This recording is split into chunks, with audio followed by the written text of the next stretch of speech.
saveur divine. Cette bonne nouvelle du royaume sera prêchée dans le monde entier pour servir de témoignage à toutes les nations. Alors viendra la fin.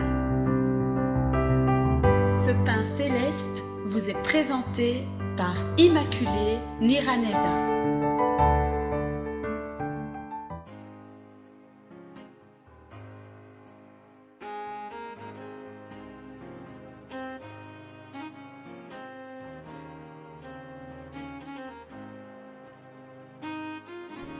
Shalom, shalom, vous tous, très chers amis, auditeurs et auditrices qui suivent l'émission Saveur Divine. Je bénis l'Éternel qui me donne le souffle de vie ce matin. Ma voix s'unit à celle des anges pour louer l'Éternel, pour lui dire qu'il est bon, il est amour. C'est par son amour infini qu'il nous a envoyé son Fils unique Jésus-Christ. Jean 3,16 nous dit que Dieu a tant aimé le monde qu'il a envoyé son Fils unique, afin que quiconque croit en lui ne périsse point, mais qu'il ait la vie éternelle. Alléluia. Ah, l'œuvre de la croix. Jésus-Christ à la croix nous a témoigné un grand amour. L'amour du Père Céleste se concrétise par la croix de Jésus-Christ. Alors, vous savez que depuis lundi, nous avons dit plusieurs choses qui sont autour de la croix de Jésus-Christ. Mais en terminant cette semaine sainte, je voudrais vraiment que tu retiennes une chose principale, c'est que tout cela, Jésus-Christ l'a fait par amour. La croix ne devrait pas nous rendre tristes. Nous devons plutôt beaucoup nous réjouir d'être aimés. Je pense que lorsqu'on sait qu'on est aimé, il n'y a rien de plus joyeux. Aimer et se sentir aimé en retour, c'est merveilleux. Jésus-Christ nous a aimés. Toi et moi, nous avons aussi le devoir de lui rendre cet amour. Rapidement, lisons quelques textes qui nous parlent de la crucifixion.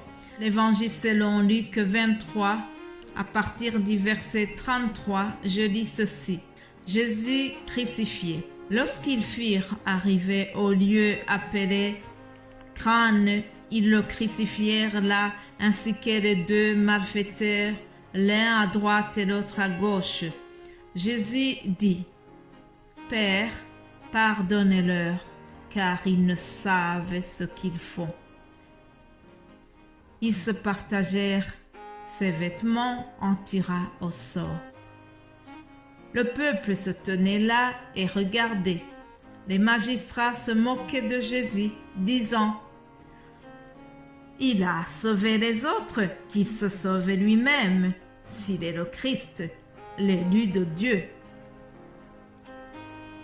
Les soldats aussi se moquaient, s'approchant et lui présentant du vinaigre. Ils disaient, « Si tu es le roi des Juifs, sauve-toi toi-même. » Il y avait au-dessus de lui cette inscription, « Celui-ci est le roi des Juifs. » Lisons un autre verset que nous trouvons dans l'Évangile selon Jean 19, verset 21. Je lis rapidement. Les principaux sacrificateurs des Juifs dirent à Pilate, « N'écris pas roi des Juifs, mais écris qu'il a dit, je suis le roi des Juifs. » Pilate répondit, « Ce que j'ai écrit, je l'ai écrit. » Alléluia. Voilà, chers amis, c'est quelques extraits qui nous montrent comment a eu lieu la crucifixion. Donc, la période de la passion, les heures de la passion se terminent par cette crucifixion. Jésus-Christ a été jusqu'au bout parce qu'il se disait à l'intérieur de lui-même, « Je les aime tellement, j'ai envie de mourir pour eux. je ne vais pas abandonner. Alors le roi des rois, le Fils de Dieu, a été placé au milieu de deux malfaiteurs, comme on nous l'a dit. Même qu'il était innocent, qu'il n'avait rien fait, il portait seulement nos péchés, mais on l'a mis avec les malfaiteurs. Il a porté nos péchés par amour. Alors, au verset 34, nous avons lu que jusqu'au bout, il a témoigné cet amour en demandant le pardon de ses bourreaux. Père, pardonne-leur, car ils ne savent pas ce qu'ils font. Alléluia, quel amour! On nous dit que la foule se tenait là et elle regardait. Les chefs religieux, les magistrats se moquaient. Ils se sont moqués de lui en disant « Il a sauvé les autres, qu'il se sauve lui-même ». Même les soldats se sont moqués. Mais Jésus-Christ n'a pas dit un mot. Il n'a pas répliqué parce que son amour, l'amour pour nous brillait au fond de lui-même. Merci Jésus-Christ pour cet amour insondable, un amour vraiment inexprimable. Vous savez, chers amis, nous étions loin, nous étions vraiment perdus dans l'ombre du péché. Son cœur a saigné pour venir nous rechercher. Nous étions dans des vies emprisonnées et Jésus-Christ s'est donné pour nous rendre la liberté. Alléluia. On s'est moqué de lui parce qu'il s'est déclaré le roi des Juifs et on ne reconnaissait pas sa royauté.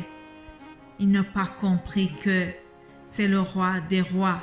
Il n'a pas compris qu'il n'est pas venu pour sauver les Juifs d'une manière politique. Non, c'était un roi, mais dans l'ordre spirituel, il reste le roi aujourd'hui. Il est le roi des rois. Il a été couronné le roi et rien ne va changer cela. Pilate n'a pas voulu changer l'inscription qu'il avait mise. Dans le chapitre 19 de l'évangile selon Jean, nous voyons que on a poussé Pilate à changer ce qu'il avait écrit, mais il a refusé.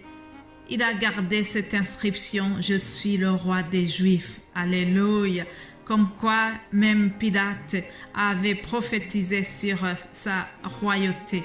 Ce roi que Hérode a voulu tuer dès sa naissance, le voilà 33 ans après, il est là, il va être tué, mais la mort n'a pas vaincu. Alléluia, le troisième jour il va ressusciter et la semaine prochaine nous allons vous parler de la résurrection, mais aujourd'hui retenez que tout cela il l'a fait par amour. J'ai la conviction qu'il y a quelqu'un qui m'écoute à l'instant. Alors je t'invite, s'il te plaît, déclare avec moi que Jésus-Christ est le roi des rois. Déclare avec moi que si Jésus-Christ est mort pour toi, alors nous devons, toi et moi, nous devons vivre pour lui. Quelqu'un l'a chanté, j'aime beaucoup cette phrase. Car tu es mort pour moi, je vivrai pour toi.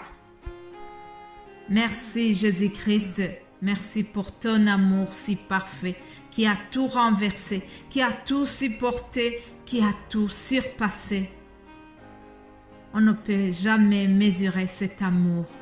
Nous avons une chose à faire, c'est que nous devons aussi à notre tour l'aimer, l'aimer au-delà de tout. Si tu m'écoutes à l'instant, et que tu n'as pas encore accueilli l'amour de Jésus-Christ, que tu n'as pas cru en lui, vraiment, je t'invite à le faire. Je pense que nous aimons tous la vie. Mais si on nous propose la vie éternelle, c'est encore mieux. Ici sur terre, nous menons une vie qui va un jour se terminer, mais Jésus-Christ est venu pour nous proposer une vie infinie, une vie éternelle. Alors, pour avoir cette vie éternelle, il faut faire le pas de la foi. Il faut croire en Jésus-Christ. Il faut croire en l'œuvre de la croix. Il faut donner la valeur à cet amour que Jésus-Christ nous a témoigné. Je t'invite vraiment à le faire. Et si tu crois en lui, tu auras la vie éternelle. Jésus-Christ nous dit dans Apocalypse chapitre 3 au verset 20, « Voici, je me tiens à la porte et je frappe. Si quelqu'un entend ma voix et ouvre la porte, j'entrerai chez lui, je souperai avec lui et lui avec moi. » Mon bien-aimé, ma bien-aimée qui vient d'écouter cette émission, Jésus-Christ se tient à la porte de ton cœur et il frappe. Si tu lui ouvres la porte de ton cœur, tu auras pris la plus belle décision de ta vie. Je souhaite vivement que tu écoutes sa voix et que tu ouvres la porte de ton cœur pour le roi des rois, celui qui nous a témoigné un grand amour à la croix. Soyez bénis, bonne fête de Pâques et nous allons nous retrouver lundi de Pâques. Amen, amen.